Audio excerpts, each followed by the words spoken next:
Welcome to Lydia Nicole's Acting Smarter podcast. I am your host, Lydia Nicole. And if you are an actor that wants to know how to level up your game, you have come to the right place. Today, I have an important thing to ask because every actor should know what this is. Tell us about budgeting and why we as actors must be able to budget ourselves monthly. Okay. um, as actors, we definitely have to budget monthly because we know in the acting world, jobs come and jobs go. So you have to be able to fully leverage the resources that you have. So when you get a big payout from a national commercial or a film or a series regular job or anything like that, you have to know where your money is going so that you can fully leverage it. Because what if you don't get another job for 3 months, 6 months? Do you have enough to cover yourself for that amount of time? That's why budgeting is extremely important. And I'm a strong advocate for knowing where your money is going to go prior to having it. And that's where a budget comes in. So, as an actor, how would I even know what a budget is and how to budget? What exactly is that process? So you basically look at what your financial responsibilities are. We all have basic financial responsibilities that we know are going to hit every month or every week, i.e., rent or mortgage, car payments, electric bills, utilities, food. There are basics that we know that we are going to have to secure every single month. So you start there. You start with, what are my expenses? These are things I have to pay. Okay. And then you also look at, what are some of your luxury items? If you know as an actor that you have to have certain things in your wardrobe, then you allocate a certain amount of money towards wardrobe. If you have ladies or whoever else wears makeup, if you have an allocation, if you need makeup, you have an allocation for makeup. So it's really about what your particular life is and what your lifestyle is, and you tailor your budget based on your life and your lifestyle. But we all have those foundational things that we know we have to pay. So, it would be good if we knew what our income was monthly, and then we next to what our income was, whatever the net, if you're paying taxes, and hopefully you are, your net would be your income, not your gross, because Right. some of that you might not see. And then you would make a list of maybe an Excel sheet, or even just one sheet where you would put down all the expenses month to month, Yes. right? Absolutely. and Absolutely. and then you if you had a job, like a let's say a survival job or a regular job until your acting took off, you would also include on another line, maybe, um, income you got from any acting gigs. Yes, yes. And that's what I call irregular income. So when you have, so you may have a regular job, even as an actor, you may have a regular job, or where this is the money that you have coming in. Okay. But then you have those, that income from side hustles, or like your acting career, where you can't pinpoint how much it's going to be or when it's going to come. When you get those monies, then I go by percentages when it comes to irregular money, because again, you can't treat it as in your regular budget. And your regular budget, that's really based on regular income and regular expenses. Irregular money, you should have a pre-existing allocation based on percentages. for instance, for me, if I have an irregular payment that comes in, income that comes in, then I usually break it down to, I'm a tither, so I 10% off the top.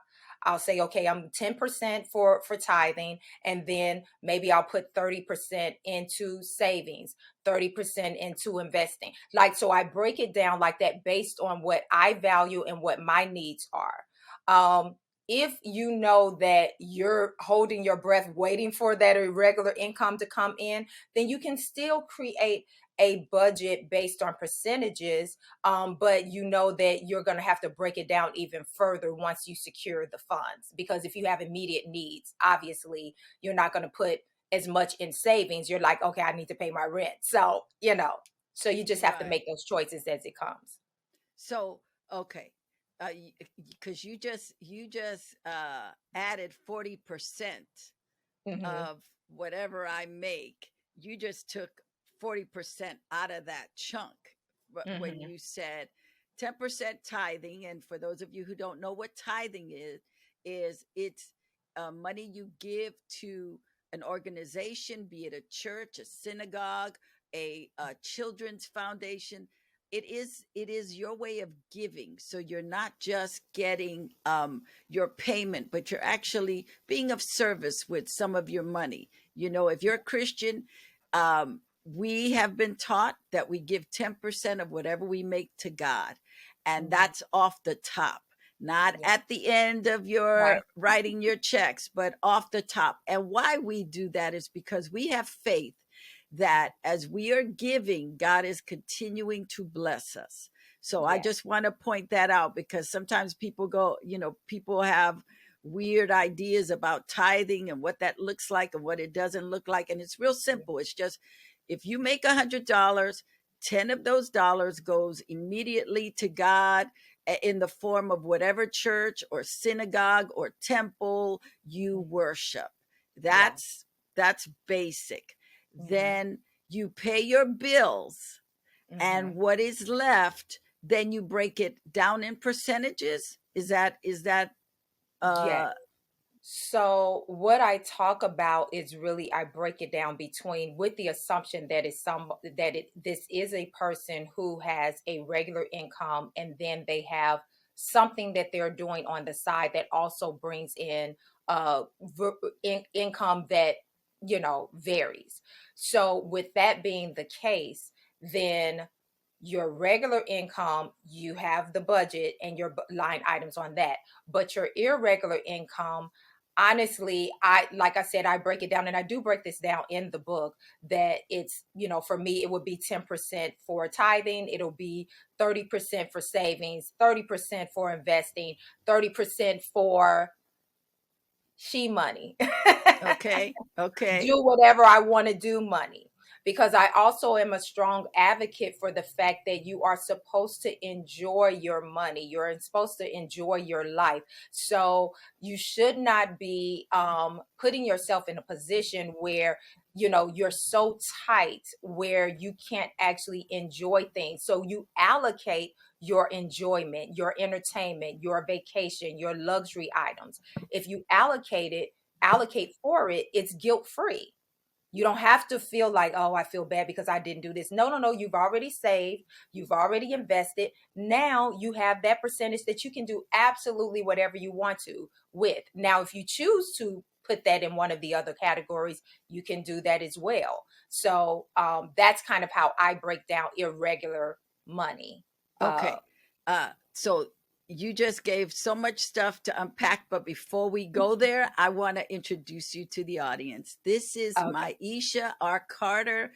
She is an actress, she is a writer, she is a creative who for 20 years worked in the money field, in the financial field, I should say, learning all these things. But she is a creative, she is an artist. So I want to make that clear.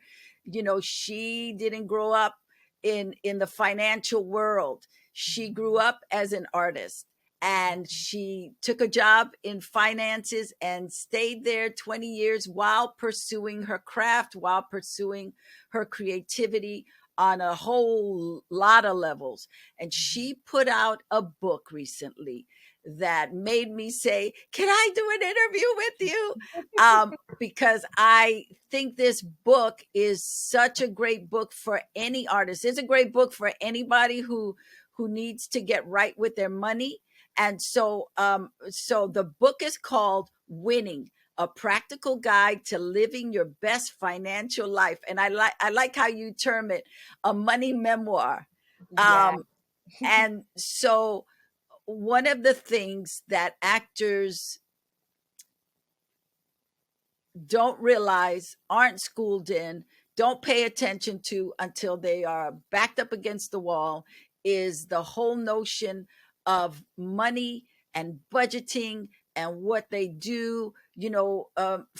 For the most part, actors go to school or they take classes or they decide they want to be an actor and they just go, okay, I'm going to go and act. And they don't realize, you might have down seasons. You may want to act, you may submit for acting, but you may not book anything for a year, 2 years. It may take you a while to get known to casting people and people in the industry. And so until then, or even after then, you need to have either a side hustle or a steady job that's bringing you income so you're not freaking out every month. Yes. So and I wish I had the book when I was starting, or even 10 years ago. It because it's that thing of, we're artists and we live by faith, foolishly. We think we're Mhm. living by faith, but we're living by foolishness. And we're, oh, I'm gonna get a job, and then you don't get the job. You're going into the room stinking because you're so desperate. You're not really anchored in, let me give the best audition I can. You're like, I need this job, I need this job. And the people across from you can smell it. They can Mhm. smell when you're desperate. And Mhm. desperation is different from being hungry. Yeah. You want to be hungry as an actor, but you never want to be desperate. What happens is actors um, don't come prepared. They don't have an understanding of, they need to have financial security as they are pursuing their career. And now they're, maybe they moved to Chicago or Atlanta or New York or Los Angeles to pursue their craft, but they didn't think it through. Right. It didn't occur to them, hey, I got to have a job. So now they're taking whatever little jobs they can. They don't have enough to meet the month's expenses. So they Mhm. can't even get to what you're talking about, which is get a, put this money away, pay these bills, put this money away. So, because I love what you say, enjoy money. You Yeah. need to enjoy your money and enjoy your life. And for most artists, they don't have a clue to what that is. So can you speak on it? Yes, yes. Well, I think that I'm a strong advocate for preparing before you get into the situation. So if you know as an artist your goal is to be a series regular, or to book a show where you have a steady income, for the seasons that you're on that show, or whatever the case may be, but you're not there yet. You're in the audition season and all that kind of stuff, or you're just auditioning and you haven't had that opportunity yet, or a film, or whatever the case may be, or a run of a stage play or whatever. Okay, you have to make sure that you're thinking about what are you going to do with your money when it does come into your hands. Okay, because a lot of us, we don't think about it at all, because we're just chasing the dream. We're chasing the dream and we get used to chasing dreams, but what if the dream actually comes true? What if we actually acquire the thing that we've been going after? Now what?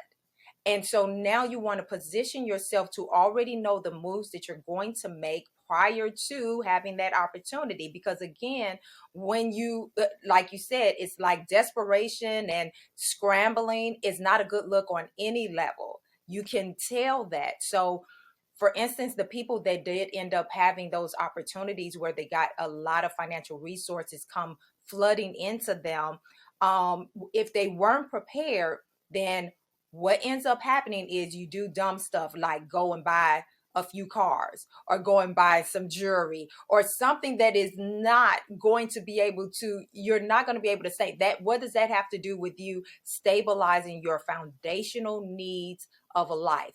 Shelter,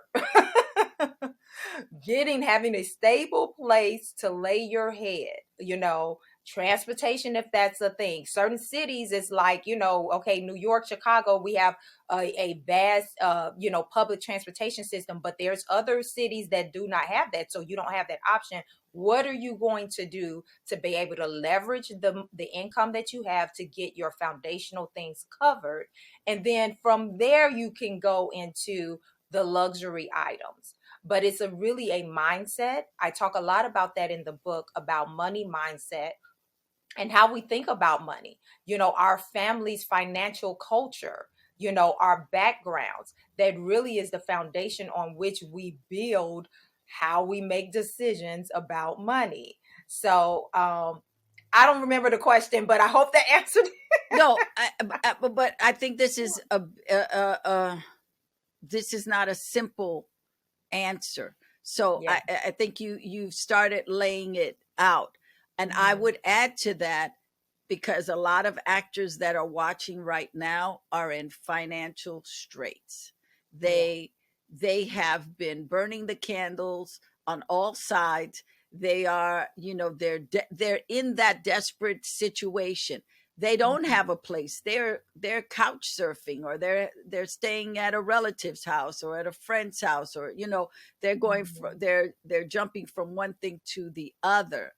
Yeah. And um I guess for me, it's like saying, okay, you are in the worst place possible right now. So somebody talking to you about money is like going, woo. Yeah. But what is the step that they can start doing right now to start leveling up? What is, because Mhm. most actors think acting is a lotto ticket. They're going to Yeah. win, and they're going to get that series regular role, and they're going to be the star of the movie, and they're going to do this, and then they get offered under Yeah. 5 lines, Yeah. or a little feature. And and in today's market for actors, it's not like it was maybe 15 years ago, where if you got 2 scenes in a movie, you probably worked maybe a couple of days or even a week. Now they shoot you right out. It's like, okay, we're going Mhm. to shoot all your stuff today. So Yeah. because they're looking at their budget and going, okay, we can get this actor for $2.50 and just work them from Yeah. sunrise to sunset and move on. And so Yeah. you're not getting the money. I mean, even with commercials used to be a big paying item for actors. Well, Mhm. the production companies have found workarounds, so they're hiring non-union actors, and they're hiring Mhm. non-union actors for no money. Mhm. They're getting the most of it, and the actors are getting nothing. So the actor Yeah. who is struggling financially right now, trying to keep their head above water, Mhm. what steps can they start taking to help them? Well, there was a reason I was working in the financial industry for over 20 years. While I'm really not one of those people that's about that starving artist life. The reality is the first step is you have to sustain an income. You have to find a way to make regular income. Legally, let me add that. Legally, come on. Like I shouldn't have to say it, but unfortunately, this day and age, you have to say, find a way to make a regular income legally. With that being said, I'm not here to crush anybody's dreams about, yeah, I'm just going to audition and then I'm going to get my big break pretty quickly. It happens for some people. a small percentage of people, let's keep it real, okay? And then other people, it doesn't happen as quickly, if at all, okay? That is a reality of this industry. So you have to find a way to make money in order to sustain yourself so that you can freely pursue your craft. This is the other thing. You have to, I am also an advocate for creating yourself, creating your own opportunities. If you're sitting back waiting for someone you auditioned for to see you, to see your gift and talent and see your light and your shine and that you're the next big thing, you may be waiting a very long time. So I say take the reins for your own life so that you don't become that embittered broke artist, you know. Get an income, whatever that looks like, get an income, get some regular money coming in so that your basics are covered. And yes, that may mean getting a job. Get a job that maybe is flexible, that can work with you so that you can also audition. Get a side hustle that, whether it's, entrepreneurship is huge among artists for a reason, because you have more flexibility. You can create your own schedule. So there's a lot of things that you can do with stay. Don't just say, well, I'm just going to audition. Unless you have a family like that, or you have a support system like that, that's probably not realistic. Number one step, get some type of income. Number two, create opportunities for yourself. Other artists, go and shoot a short film, go shoot a feature film, create a web series, do something that is going to give you the opportunities that you're seeking, because we know many of the people that we know their names now, they started on that level. Issa Rae with her Awkward Black Girl, we know what Tyler Perry came from, running the doing his plays and establishing his Well, core let's talk audience. about Tyler Perry for a second, because Okay. what nobody mentions when they talk about Tyler Perry was that he would work for a period of time, save his money to then put up his show that he wrote, that he produced, that he starred in. But he was working to Yes, save money to be able to do that. So absolutely. he wasn't trying to do that without any cash flow, and nobody was bankrolling his plays. He was Mhm. doing it on his own. Yes. So it the idea of creating your own stuff is fantastic, and you should. In today's market, there is no reason why you cannot create your own stuff, but you still have to have money. And Yeah. so you can't say, I'm going to create something, and you still are in the place of you don't have two nickels to rub together. Yeah. So you got to figure out the money situation first. And it doesn't mean, oh my God, I don't want to take this 9 to 5. I don't want to do this. You could work at night as a stock person, stocking shelves. You can work as an assistant on, if you're a great reader, if you're great at reading stuff, there are people, there are studios and production companies that need script readers who can do a nice coverage page on what they read. So if you excel in any kind of skills, be it writing, grammatic, correcting grammatic papers, or scripts, correcting things grammatically. That's something that's always needed in this business, because most creatives are not good with grammatical Right. writing. Yeah. They're great with the creativity, but not with the grammatical writing. You Yeah. can, if you are good at that, you can, uh, reach out to writers and say, hey, I can help you with your script, just organizing the pages, or checking typos. I'm good at Yeah. that. You can create a Mhm. little post on YouTube, Instagram, whatever social media platform is yours, and just say, hey, I'm available for these services. Yeah. So then you can start getting an income. You can start building your bank account, because as an artist, that whole concept of struggling artists is not for anybody. You know, Yeah. I always share with people, I have been I have worked at a career as I was pursuing my acting, and I had money and didn't have to worry about it. I then left before I was really prepared Mhm. to take it on independently without any financial backing. Mhm. And my credit cards, I just uh, charged them all up and went Yeah. into bankruptcy.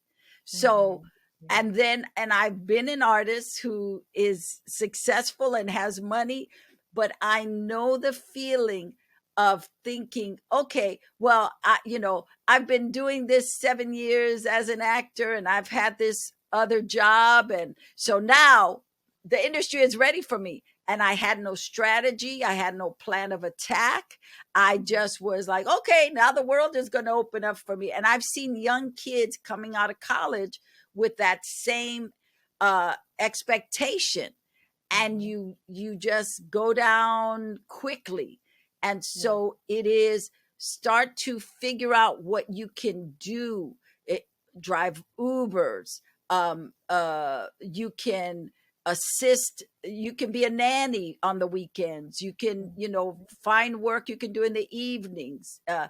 bartending, you can work in a cafe. I mean, there's the beautiful thing is, today there are so many things. TaskRabbit, you can hire Yeah. yourself out, and you do your own hours, and you say when you're available, when you're not available, or Yeah. maybe 2 days a week you take a job that maybe it's catering, whatever your skill set is outside of acting, or even acting, because you could do children's theater, you can work for organizations that do children's programming and Mhm. get paid that way. That's Mhm. a great way to continue to be in your art and still be of service.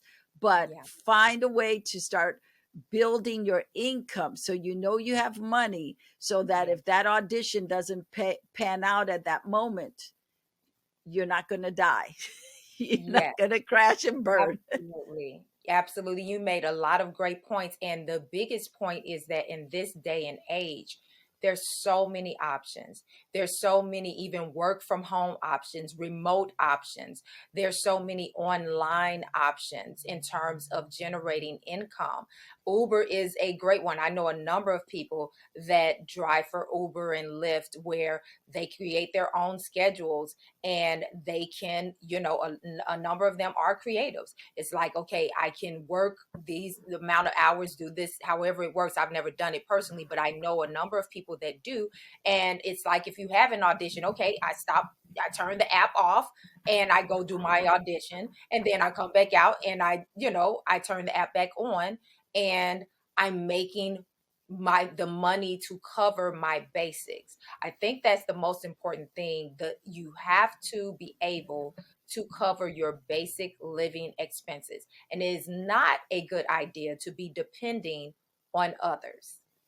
When I say Yes. that, like you said, there's no one to bankroll you, especially the older you get. Now, maybe you have parents, if you're a younger, person that's, late teens, early 20s, whatever the case may be, and you have parents that's willing to bankroll you. But I can guarantee you that gravy train is going to run out at some point.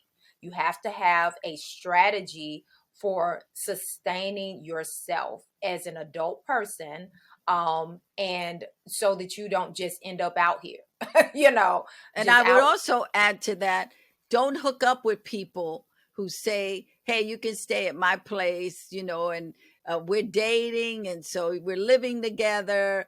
Yeah. That stuff does not work. I've seen too many people, especially men. I've seen more men hook up with women who Hmm. could take care of them while they were in pursuit of their career. Yeah. And it's not a pretty sight. I would say you are responsible for you, take care of you, figure out how much, first of all, you need to make in a month, so Yeah. that you don't have just the basics, but that you have extra, right? Because you want Okay. to have, what would a good percentage be over what your bills are? So and this again is something that I talk about. This is why the budget is so important. The budget is a snapshot of what your existing responsibilities are, as well as what you want life to look like. For instance, if you know, okay, we have the basics, rent, utilities, transportation, all that kind of stuff or whatever, but you also know that you want, okay, I want to be able to go out, you know, 5 times a month or whatever it is. How much do you need for that? This is all part of budgeting. Like, it is a snapshot of what you want your life to look like, not just what it is, but what you want it to look like. Also, if you have, we say, more month than money, say for instance you have income coming in, but you always find yourself running out of money before the end of the month. That is why a budget is also important, so that you know exactly where all of your money is going to and where your shortfall is, because you also on your budget include what your monthly income is. And if your income is lower than what your financial responsibilities are, then you have to pivot. You have to cut some things down as well as increase your income. Like, it's a twofold thing. So increasing of income, cutting out, trimming the fat until you get to the place where you can add that back in. Okay. And when I say trimming the fat, I mean the unnecessary stuff, the ways that we waste money. If you're wasting money on a lot of eating out when you could be cooking at home, you have groceries, cook at home instead of eating out all the time, you will be surprised how much money we waste on things like that. Also, if you're struggling, um you don't need to be having the Netflix and the, you know, all the streaming services and the cable and all that kind of stuff. Like, that is not a priority. Look at what your priorities are, and again, we're going to get to what the luxuries are, but let's focus on the priorities and making sure we have that covered and then go from there. That's why the You budget is very important. Yes. We could talk just on budget the whole time, but I want to, Mhm. because there's so much more to uh, discuss regarding budget. But I want to. You have so much in your book that I want to at least touch on a couple of things. One of the things you mention in the book is never accept the first salary offered, and that intrigued me. So can you unpack that for me? So the logic behind that is that when you are offered a particular salary, and even if it's a wage, whatever it is, an hourly wage or whatever, understand that they could go higher. They're going to offer you something and see if you accept it. So you have to know, at least have within yourself, that I can make more. Don't be, this goes back to the desperation thing. If you're so desperate that you don't have enough confidence within yourself to say, thank you for that offer. Can I get, this is a number that I would like to get closer to. Can we negotiate? Everything is negotiable, okay? If they're offering you a position, they obviously see value in your skill. Whatever you're bringing to the table, they see value in it and they want you to be a part of their organization or whatever the case may be. It does not hurt you to counter the offer. Now, if they say, well, this is all we have in the budget, then you can decide, okay, I'll accept it. But what if you counter the offer and they say, okay, we can do that? Then usually it's like, I should have asked for even more. I should have asked for even more. But a lot of us are hesitant to ask for more. I had a recent situation, and that also goes to as creatives, as actors, okay?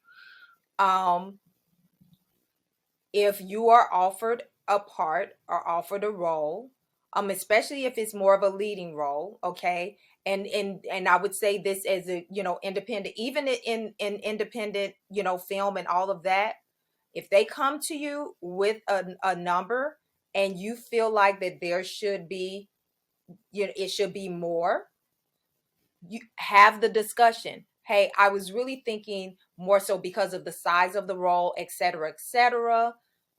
This is the number I'm more. Are you able to do this number? And if they say no, we don't have it in the budget, okay, fine. If you still want to do the part, then do it. But it's a lot of times they'll say, oh, I had one producer tell me, I originally was going to offer you this number. This is the number that I countered with. I was going to offer you that number and then I lowered it right before I reached out to you. So, what if I had just accepted the lower number, what he had offered me? Instead, I was like, no, I'm going to counter with this number. This is what I feel comfortable with. And of course, he gave it to me because that was the original number he had in his mind anyway. So that takes courage. It takes knowing your, I hate to say worth because we're not talking about worth. That sounds so auction block to me that I don't like doing that. My worth, no. We're priceless as human beings, individuals, our gifts, our talents. But what it is a business negotiation. Be willing to negotiate and don't be timid about it. Even if you're nervous, you will regret it if you do not ask, because they will, that what you accept is what you're going to get. And I would add to that, because you just brought up a wonderful point, that to have, if you have management, be it a manager or an agent, that's something when you get with them, you should discuss with them. You should say to them, when I get offered jobs, please don't accept the first price they offer. Please always fight for me to get a little bit more, Yeah. because most actors won't be negotiating their pay. If as an actor, most actors will have an agent or a manager or even a lawyer. Some actors just have a lawyer. But if you can establish in the very beginning of your relationship with your representation to say, hey, when you're negotiating for me, I would appreciate if you always ask for more than what they're offering. Yes.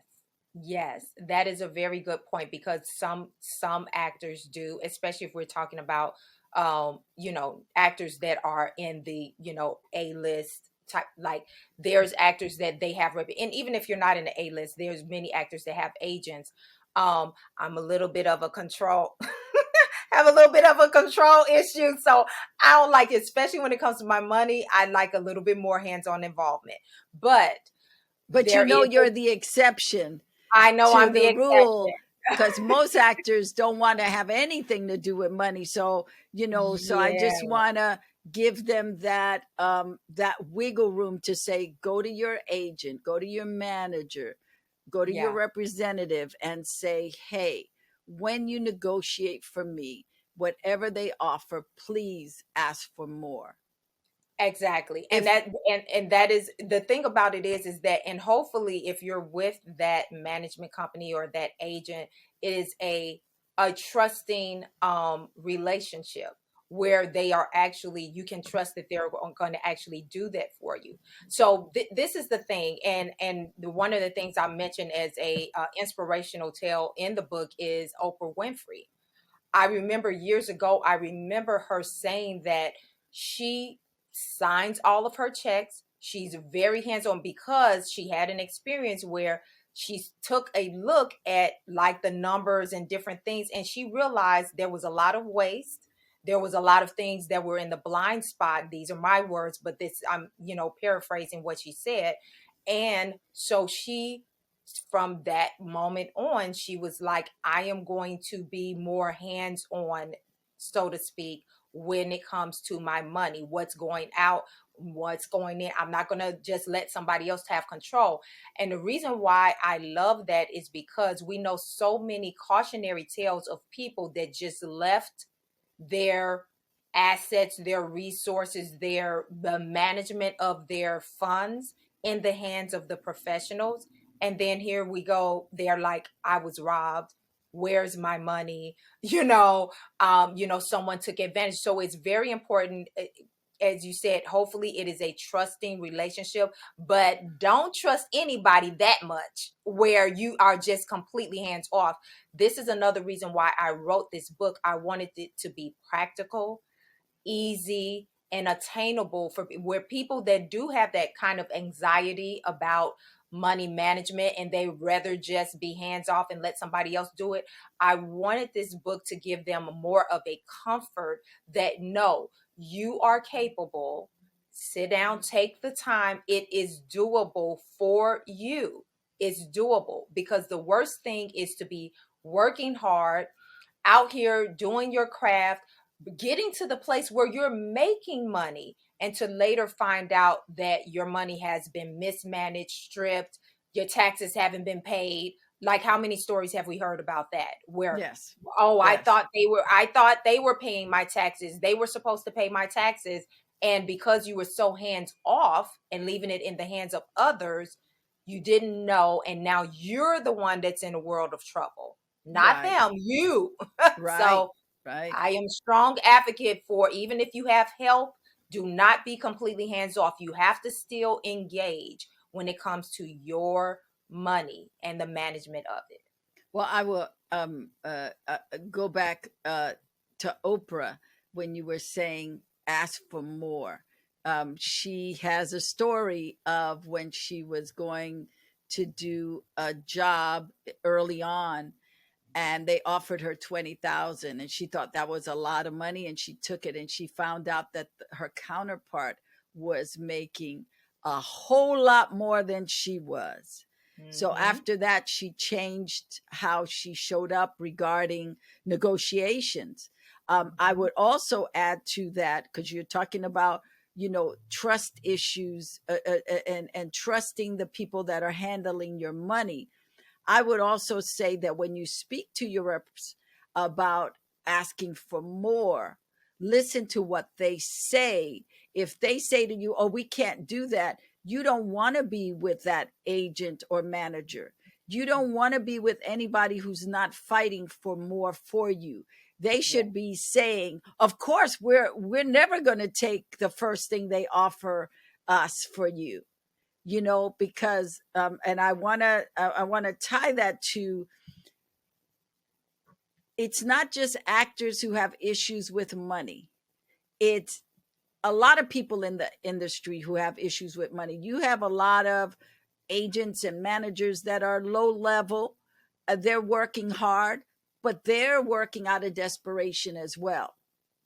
They will sell the actor down the river because they go, oh, well, they'll get $200. So I need that, I need that commission so I can, keep Mhm. my lights on. Yeah. So you have to invest in knowing who the people are that will be working with you, Mhm. whether they are actor, manager, lawyer, or accountant, or a tax person. Find out who these people are. Mhm. What is their sense of worth? Even though, because it is about a sense of worth. If I don't believe I'm worth a big paycheck, I'm gonna take 15 cents. If I don't believe that I'm valuable, I'm gonna let people take advantage of me. Mhm. And actors get in trouble all the time because they are extremely talented, but they don't have that money mindset that you're talking about, Mhm. because of, you talk about in the book, financial trauma, Yes. that Yeah. they have financial trauma. So, um, Mhm. and I know a lot of people with financial trauma. Um, Open that up for me. Let's go into that conversation. What exactly is financial trauma? Financial trauma is basically when you've experienced scarcity, specifically early in life. Okay. If you've experienced where you just did not have enough, whether it was food insecurity, whether it was just like, shelter, the basics of life, you did not have enough, your family didn't have enough, and so therefore your mindset about money, it basically shapes the way you think about money and interact with money based on the trauma of not having enough. And so for those of us that either came from that, like me, I came from a divorce household. My parents divorced when I was very young, like 4 years old. And my mother is a creative. So my mother valued her art over money. Okay. And so, but she also was a responsible parent. Like she wasn't having it. We were never homeless or anything like that. But, you know, there was struggle times because she would leave a job in a second because it's like she had to be in a creative space, but she would take jobs, as you said, like how Tyler Perry did. He would work a job to get enough money to do his art, you know, and that was what my mother did. Well, when you have children, those children are along for the ride. Okay. And so with that, by default, it did cause some financial trauma. Okay. So a lot of people have the experiences for one reason or another, and it's different levels. Some people did, you know, end up where they were homeless or they had to, you know, shift from house to house or whatever, because there just was not enough money to sustain. So that can have multiple effects on people. For me, it made me crave financial stability. It made me crave stability overall. So that's why I stayed in the financial industry for over 20 years as a creative. And I went through my bouts of like, oh my God, what I can't, like I had to have a creative outlet or else I would literally fall into a depression because that's not that really I was a fish out of water. But I stayed in that area because it was very stable financially. So we have to be aware of the things that we're operating out of, that a lot of time the foundation is in our childhood. Some people do sell their souls for money because they had financial trauma as a child. So they're like, I'll do whatever it takes to have financial stability. If it means, you know, marrying a man 30, 40 years older than me that you know, like if he has money and he can provide that stability for me, I'll do that. If it means, you know, whatever it means, some people, they are operating out of the trauma of not having enough.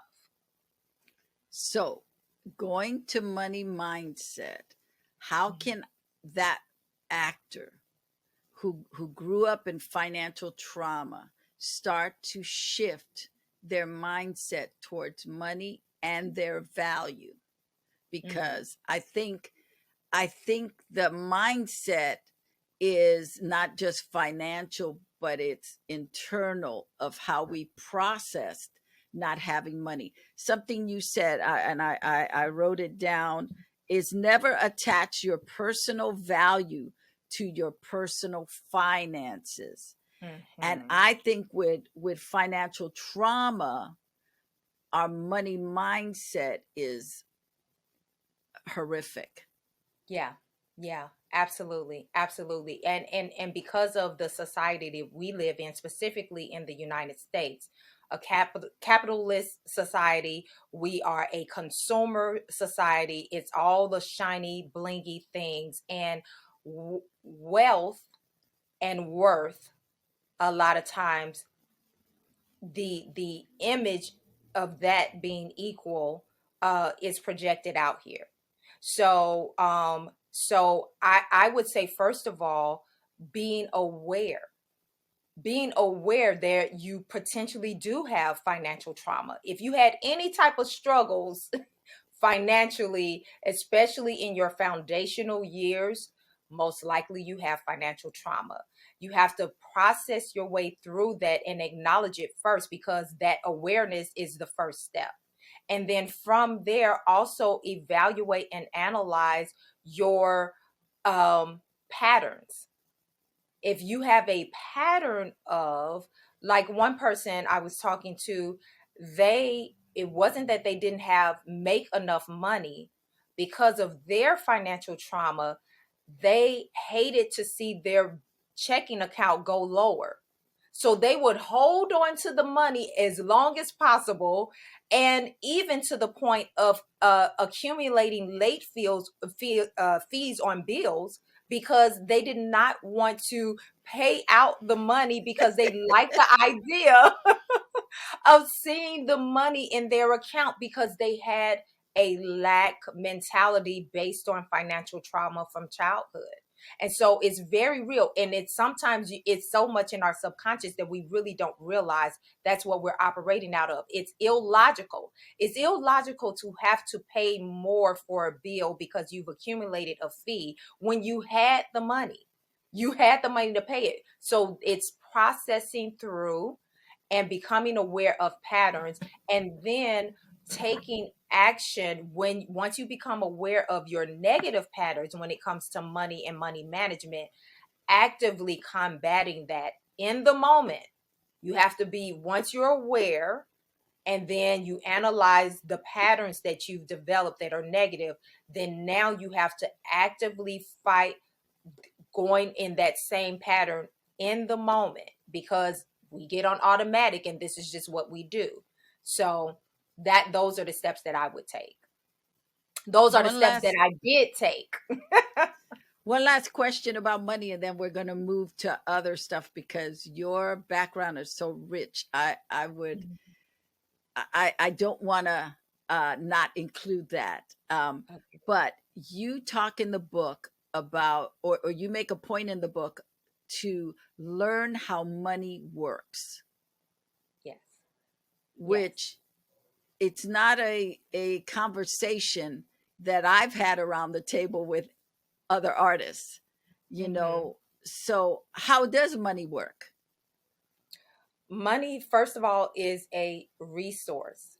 It's a means to an end. It is not an idol. It's not to be idolized. It is a resource to create not only a life that you value and that's fulfilling to you, but for your family and then out to the larger community. Money is a resource. So the how money works is, once you accumulate money, the reality is that we have to learn how to grow money, as opposed to, again, I said we're in a consumer society. There are always buyers and sellers. There are people that from the moment that they become aware that you have money in your pocket, their whole goal is to get that money out of your pocket. Okay. And they're going to leverage the money that you had in your pocket to build more wealth for them, for themselves. That's in the accounts, the financial accounts that we hold, the savings accounts, the investment accounts, the checking accounts. When that money is in that account, the institutions are using that money to build more money that is not going to you, is coming to them. This is how they are growing their money, their wealth, etc. So from the stock market, and I don't deep dive into, because this is going deeper into things, but I don't deep dive into it, but we touch bases on it a little bit. The stock market, investing, the different types of investments, like the day and age of just earning a paycheck and paying your bills and maybe having a little savings account is not really going to cut it. Not where we're going. Okay. That leaves you in the struggle. Learning how to leverage that paycheck. Okay. Take care of your financial responsibilities, but building into your financial responsibilities a mindset of building wealth. Having a certain allocation for savings where it's liquid funds. Liquid means that you can still touch it. There's certain financial accounts that if you touch it before time, that you will be penalized and you lose a big chunk of your money because you have to pay a fee on it. But if account is liquid, that means it's in a savings account. You can get it in 1-2 days or whatever the case may be, or instantaneously. Okay.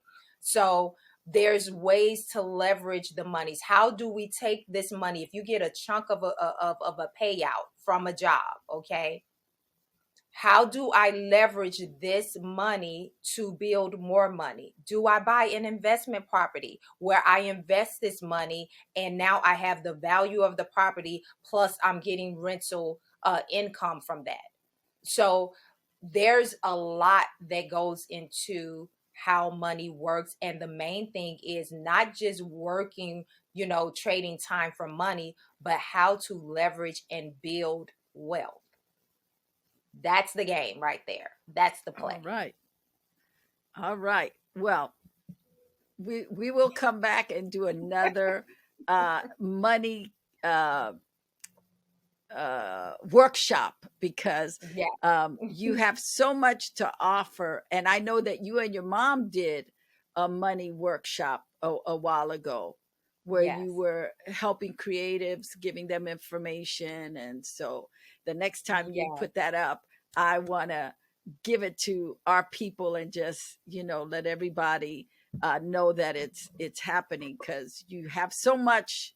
There's so much that you have that is specifically for creatives. I mean, Yes.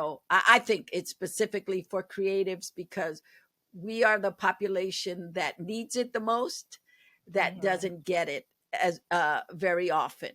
Right. So with that said, I want to move into uh, you, Maisha R. Carter, the artist, Okay. because we talked about money, but that's not who you are. That Right. that was something that you did for stability to keep you not not above water, but to keep you well and enjoying your life. Yes. But during those 20 years, you also had and you still have a company with your mother called the Mhm. Anointed Harvesters, Yes. Yes. which you guys do productions. So Mhm. break down, first of all, your mother's fantastic. Uh, Shabita is the best. And I love this mother daughter duo team that you Yes. guys have going. So tell us a Yes. little bit about the Anointed Harvesters. Well, the Anointed Harvesters is a arts nonprofit, a 501c3, that we really just use the arts to empower, inspire, and uplift the community. We say the community of the world because now we're in the day and age that you could put something online and it goes to the world. So we really have a heart for artists and creating opportunities and educating artists on the different areas that will help to leverage their lives and sustain their lives. So you referenced the workshop. We've done a number of different workshops. We usually have them free of charge for anybody that wants to come, but they are catered to the artist. And so the one that you're referring to, it was, are you ready for your big break financially? Because a lot of artists are not. They're not thinking about it. They just want to create. They just want the opportunity. But it's like, okay, when the opportunity comes, what are you going to do with your resources? So it really about giving opportunity, both creative opportunity, even just support. We supported a number of projects of different artists. We had a award for the arts that we would give to annually, and we haven't done it. We kind of stopped it in the pandemic because it was kind of getting a little hairy to move about in that space, but we are going to bring it back. But it really was to add additional financial support to creatives that had pre-existing opportunities or projects that they just needed a little bit of financial help with completing, whether it was a film that they were doing, or maybe it was a opportunity like one of our awardees. She had the opportunity to be an intern for Disney, and she needed some financial support for that. So we awarded her for that opportunity. We had someone who had an opportunity to go over to study acting in Oxford, and so we awarded them funds for that. So really, one of the main things that we do is providing support for creatives opportunities. We did a film, and I think that's when we first met you, was when we did the film of Boys and Men. We had a shadow training program, and the film actually came out of that shadow training program where we were creating opportunities for individuals that were creatives but had just never had the opportunity to work on a major film project, so they would get on the job training by doing this major film that Robert Townsend was involved with. And shout out to Robert, love him so much. And so these are things that we do through the Anointed Harvesters. And just to add another note, the Anointed Harvesters, if you can tell by the name, came out of ministry. My mother and I, still to this day, we've gone through cycles, but we had been running the drama ministry under Dr. Bill Winston at Living Word Christian Center for a number of years. And it came to a point where we felt called to take it outside of the church and to create this 501c3 arts nonprofit. And with his blessing, we were able to take what we had been doing there and create a standalone organization. But we still work with the drama ministry there, and sometimes partner the Anointed Harvesters with things that we do at the church And as I well. just want to say one thing about Bill Winston and Bill Winston Ministries is that he is about mindset. He is about knowing your worth, bringing value to community, Yeah. and being global. Yes. I love Bill Winston. First of all, I just want to say I love me some Bill Winston. And I would suggest, for those of you who don't know who he is, go on YouTube. He has a ton of videos up. His sermons are amazing. And he really talks about wealth financially, mentally, spiritually. He is all about creating wealth, not just for yourself, but for community and globally. So I just want to give that little shout out to Pastor Winston. Yes, absolutely, absolutely. And he puts there's a lot of, prosperity preachers out here, as they're called. But I think the difference between some of the other preachers that focus on wealth or teach about wealth is that he comes from a business background. So part of his gifting and calling is to teach people how to be independent in their approach to wealth and what God has given them. So he has the Joseph Business School. He has a wealth management, like he's equipping the body of Christ. Yes, and With the these Joseph resources. Business School, is actually Mhm. global because he has It is global. people in South America, Latin America, all over that he has mentored to Hmm. go on. Yes. He is no joke. And I would say, before you label a pastor prosperity minister, find out what their ministry really is about, because I Yeah. get so uh angry when I hear people putting labels on ministries because they're talking about building wealth. All Yeah. of a sudden they become prosperity ministers. And the truth is that, God told us to multiply. He Hmm. is about us being successful, Hmm. to, go out and multiply. Yeah. It says, I have given you the land. The whole thing about the Israelites, he says, I've given you the land of milk and honey. Go take it. Go Yeah. take it. It's not, we have an idea about Christianity that it's supposed to be a struggle, Right. that you're Right. supposed to carry that cross. And so anyway, I don't want to get into that, but I just am, because it's wrong thinking that Hmm. the world uses biblical ideas on money, wealth, and mindset and they take it as ownership, as they're the owners, when they really came from the Bible. It's like, as a man thinketh, so is he. That is a very successful book, but it's actually a scripture And from Proverbs. I have it There right you there. go. you James know Allen. Yeah. it's a lot of the business teachings come from the Bible, but Absolutely. nobody wants to acknowledge it. So Yeah. I just want to say that, not, I'm not I didn't grow up in the church, but Yeah. I love God. I appreciate his word, and I don't like to see people twist it and turn it around for their own purposes.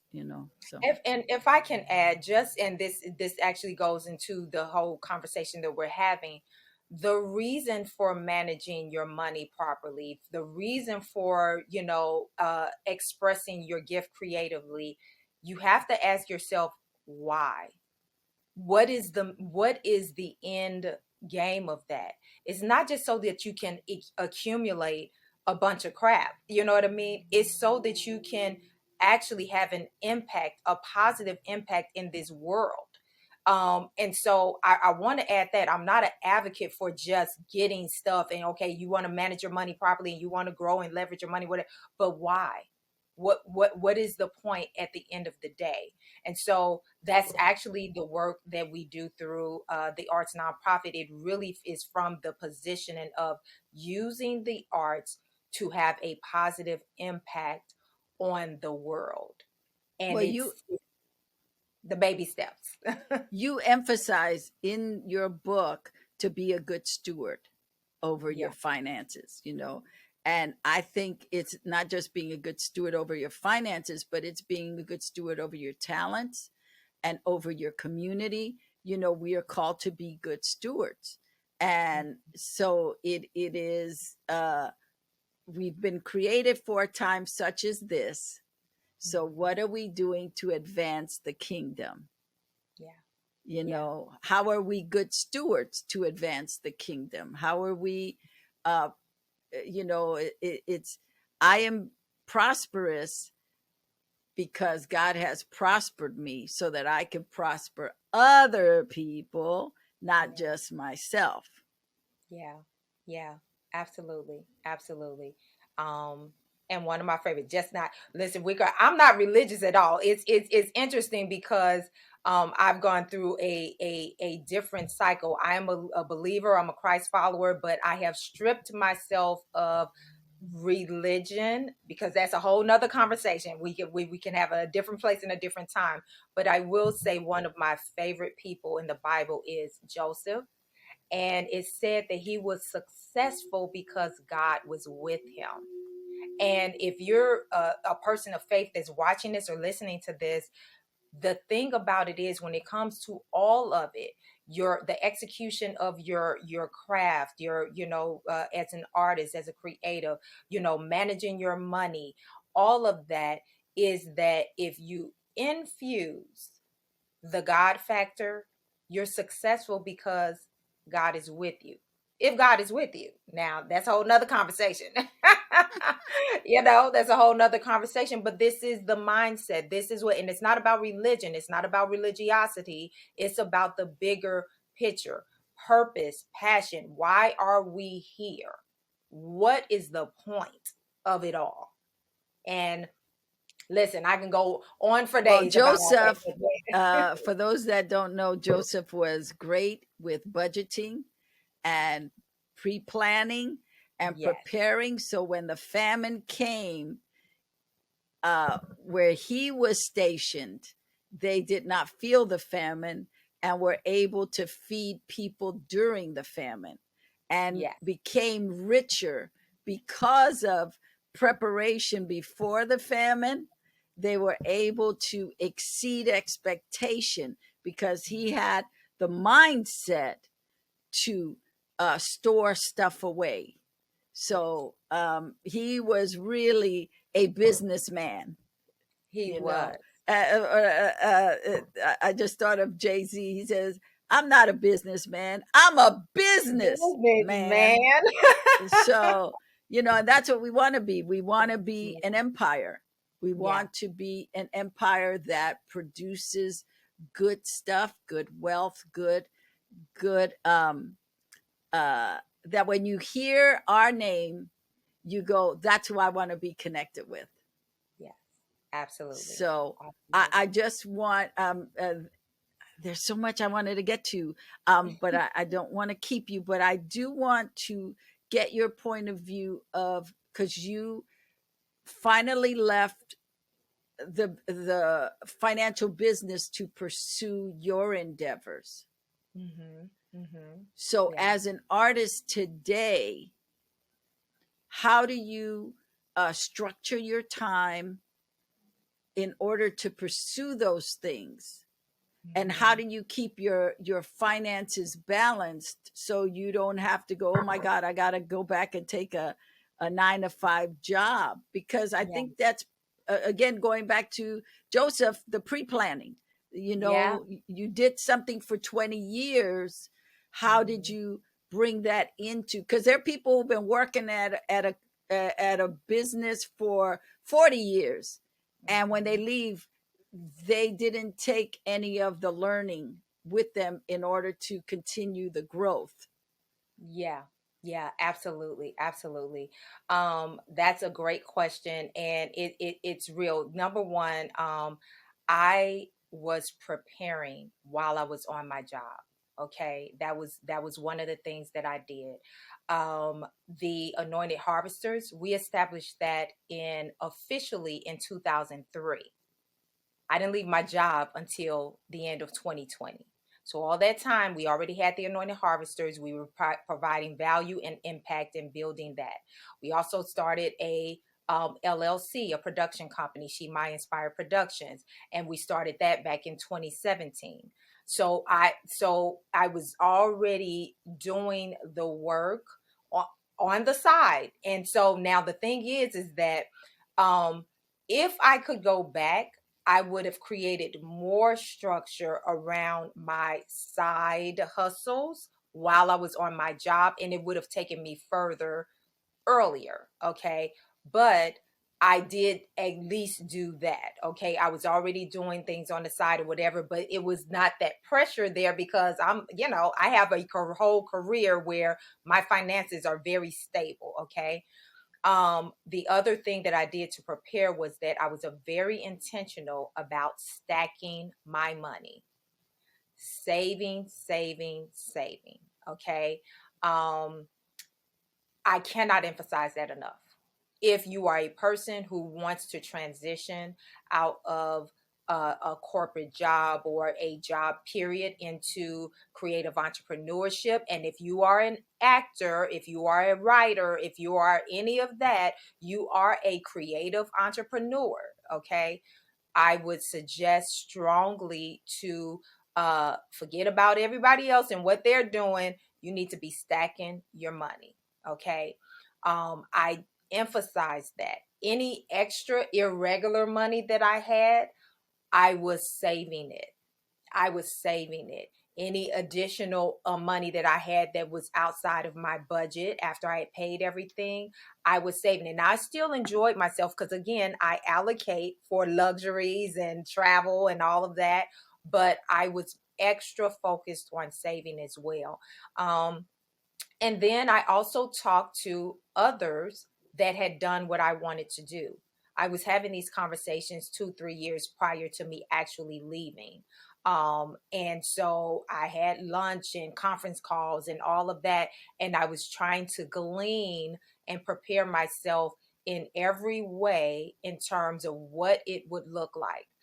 That helped. But let me tell you, there's nothing that can prepare you for when you make that transition because everybody's experience is different. You prepare, you prepare, you prepare, but understand that it's still going to be different. All of the plans that I made a strategy. Okay, I'm going to do this first. I'll do this first. I'll do this first. I left still in the middle of the COVID-19 pandemic. So some of my plans that I made, I was not able to execute immediately. So I had to, and this is something that is a part of my life today. You have to be flexible. You have to be fluid. You have to be agile, and that is a part of this new life. You have to create daily structure for yourself. It is so easy to get off focus, and I do sometimes. Sometimes I get pulled into other people's projects and everything, and you have to pick and choose when it is valuable for you to do that. Again, now you are an entrepreneur full time. You cannot afford to be playing around with people on their, dreams that's still in dream mode if it's not some real stuff attached to it. And this is a lesson that I have learned, and even it was confirmed again even recently. So I always at the top of my day make time for my spirit, for my connection with God, because that's the foundation for me personally. And then I pray for guidance. And then I go in my calendar and what is on my calendar for the day, and I execute. And so some days I do it better than others, but that's what it is. It's like every day is a different day, and it feels like Friday every day, which is not necessarily a good thing all the time. But yeah, that's pretty much what my world is like now. So That's awesome. How can people find you on social media? social media, people can find me under My Lady Lessons, MAI Lady Lessons with an S. That's on Instagram. I have a Facebook page. It's She My Presents My Lady Lessons. So you can find me there. And then also a website, www, if I can get it out, myladylessons.com. And that's also where they can find the book. Just put, myladylessons.com and then /shop. And that's where the book is as well. Excellent. And you can also go to the anointedharvesters.com. Is it .com? Yeah, .org. Oh, okay. The Mhm. anointedharvesters.org, and you can Yeah. learn more about their program. You can learn more about Maisha's mother, Shabita. You can find out what programs they have going on. And Yes. I want to say thank you. This podcast has been brought to you by actingsmarternow.com, which features my Acting Smarter planner and Acting Smarter Now, which is an online course that will help you with your structure. It'll help you with your day to day as an actor. It will help you to budget. It will answer a lot of questions for you. And no matter where you are in your career, there is a lot that you can take from it. We also have my Acting Smarter Planner in Spanish. So you can get it in Spanish if you can't understand much English. But as an actor, it is important for you to be prepared and ready to meet the day. Don't say you want to be acting and if someone calls your bluff, you are not ready. So go to actingsmarternow.com and get your tools to help you.